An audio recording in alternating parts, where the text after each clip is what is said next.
Très urgent, encore une fois de plus du côté de l'Afrique de l'Ouest, plus précisément sur les terres nigériennes. Une situation très alarmante aujourd'hui que vit un pays de l'AES face à son voisin le plus proche, le Nigeria.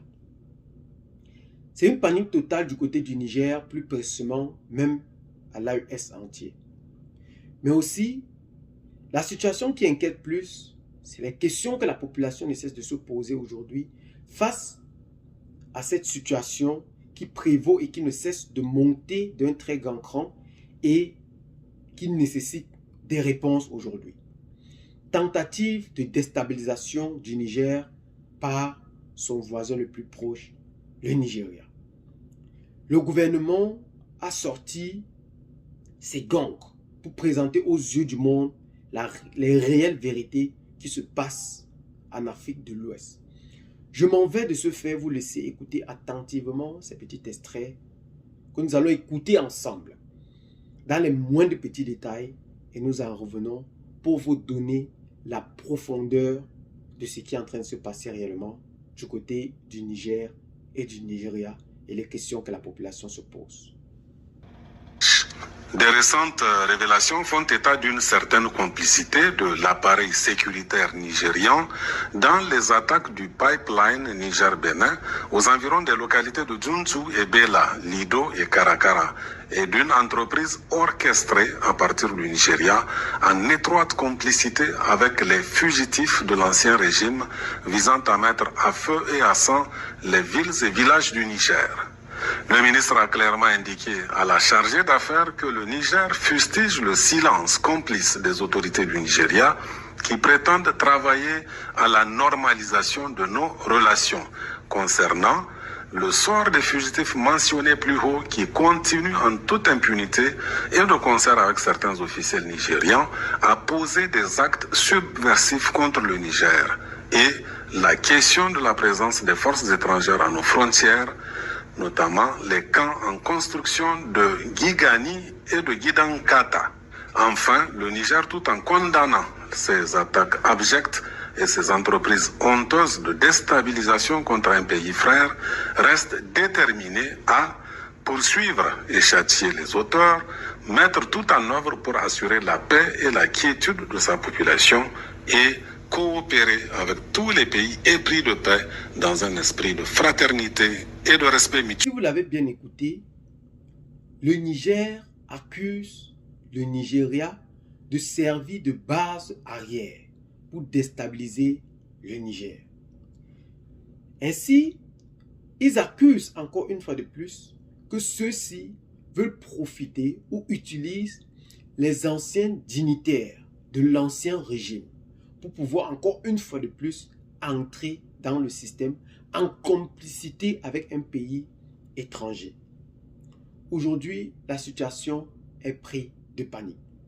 Or, le général du Nigeria autant pour nous, avait dit en haute et intelligible voix qu'il ne déstabilisera jamais le Nigeria.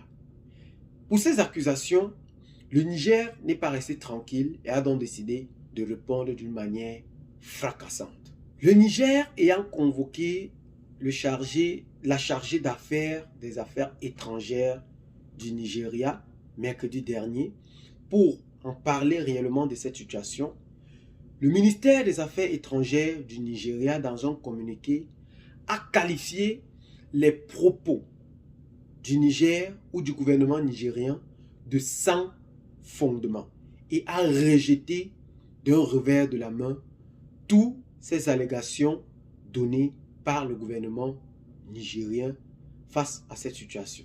Rejeté toute allégation de l'attentat du pipeline Niger-Bénin qui a eu lieu le 13 décembre et qui a fait beaucoup de victimes.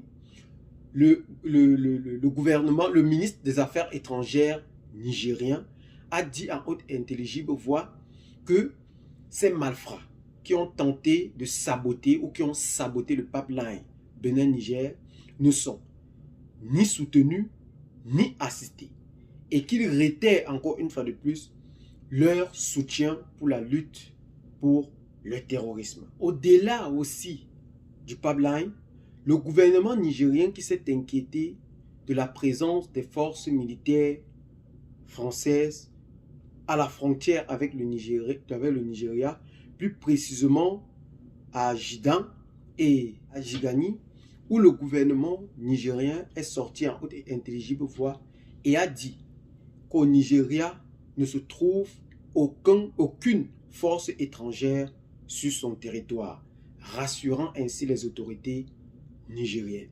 Mais aussi, nous restons convaincus aujourd'hui que le gouvernement nigérien, avant de donner ces allégations, ont réellement fait des investigations par rapport à ce sujet. Rappelons ici qu'en août dernier, le chef d'état-major général des armées du Nigeria, Moussa, était à Niamey réellement pour signer un mémorandum d'entente entre les deux pays pour revitaliser en effet les liens d'entente ou de promesses pour se protéger les uns contre les autres. Mais aujourd'hui, le gouvernement nigérien a trouvé cela d'attaque abjecte et très honteuse pour la déstabilisation d'un pays frère, encore plus le Nigeria, qui avait donné sa parole pour se protéger l'un contre l'autre. C'est la situation actuelle que prévaut encore une fois de plus du côté du Nigeria et du Niger.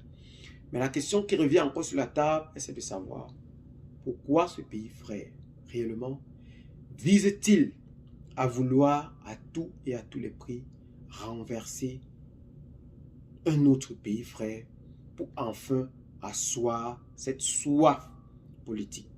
Pour qui réellement est-il le pouvoir?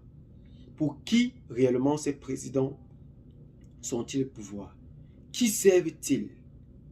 Est-ce la population ou ceux qui ont décidé de le mettre au pouvoir?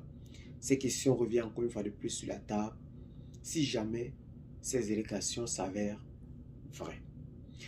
Eh bien les amis, qu'est-ce que vous en pensez personnellement face à ces situations très préoccupantes que vit en effet ces pays de l'Afrique de l'Ouest?